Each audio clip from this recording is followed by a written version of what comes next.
Bismillahirrahmanirrahim. Assalamualaikum warahmatullahi wabarakatuh. Alhamdulillahirrabbilalamin. Wassalatu wassalamu ala asrofil anbiya'i wal mursalin wa ala alihi washabihi ajmain, amma ba'du. Izinkanlah saya untuk mempresentasikan hasil peta imajinasi saya tentang prinsip pendidikan Islam. Jadi prinsip pendidikan Islam ini ada dua prinsip utama. Yang pertama integral dan terpadu.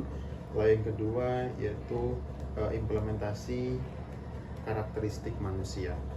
Untuk yang pertama yaitu implementasi karakteristik manusia, ini berdasarkan komponen pendidikan. Komponen pendidikan ini diantaranya ada guru, peserta didik, materi, dan fasilitas. Tentu saja dalam komponen pendidikan itu harus ada guru dan peserta didik, karena mereka adalah pelaku utama dalam pembelajaran.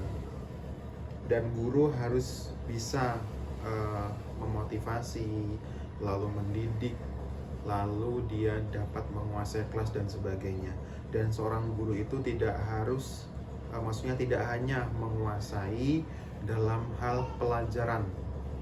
Misalkan dia mengampu pendidikan agama Islam, tidak hanya pendidikan agama Islam saja yang diberikan kepada siswa, tetapi pendidikan lain yang sifatnya umum atau motivasi sehingga dapat mengembangkan dan bisa menjadikan siswa berkarakter.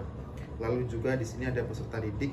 Peserta didik di sini dapat diartikan sebagai penerima atau output dari guru. Jadi ketika guru menerangkan motivasi atau apa imbasnya adalah ke peserta didik. Dari sinilah antara peserta didik dan guru itu sangat berkesinambungan. Lalu yang kedua, yang ketiga ada materi, dan yang keempat yang terakhir ada fasilitas. Materi dan fasilitas ini terikat sangat kuat, karena dalam kegiatan belajar mengajar, jika tidak ada fasilitas, materi tidak akan terpenuhi secara sempurna.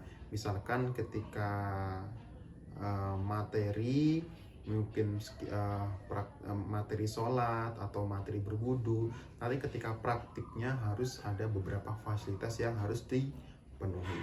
Lalu prinsip yang kedua ada integral dan terpadu. Di sini ada beberapa komponen, yaitu seimbang, lalu ada universal, ilmiah, dan keagamaan.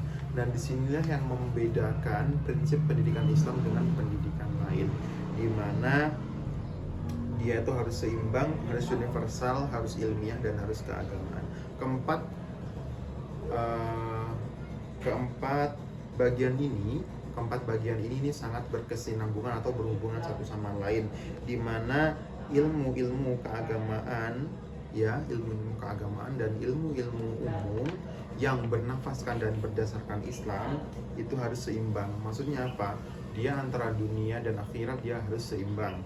Lalu universal ini maksudnya adalah umum, ya, umum dan bisa diterapkan dalam keadaan apapun dan dimanapun. Kita ketahui bahwa ilmu agama Islam itu adalah ilmu yang hak dan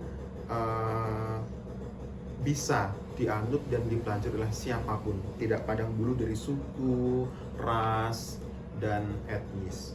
Lalu ilmiah ini dapat dibuktikan secara ilmiah, ya. Jadi teori-teori yang dikemukakan di hadis, di Quran, ya, itu pasti teruji secara ilmiah.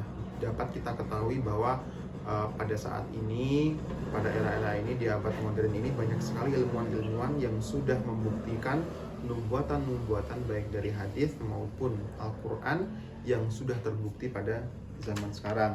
Lalu yang terakhir ada keagamaan. Jelas saja semua ilmu ini harus berdasarkan tentang keagamaan, karena dalam keagamaan, agama Islam sendiri ini menekankan dalam ilmu, yaitu pondasi yang pertama adalah akhlak. Tanpa akhlak, ilmu tidak akan berguna. Dan ini berdasarkan dengan surat Al-Qasas ayat 77.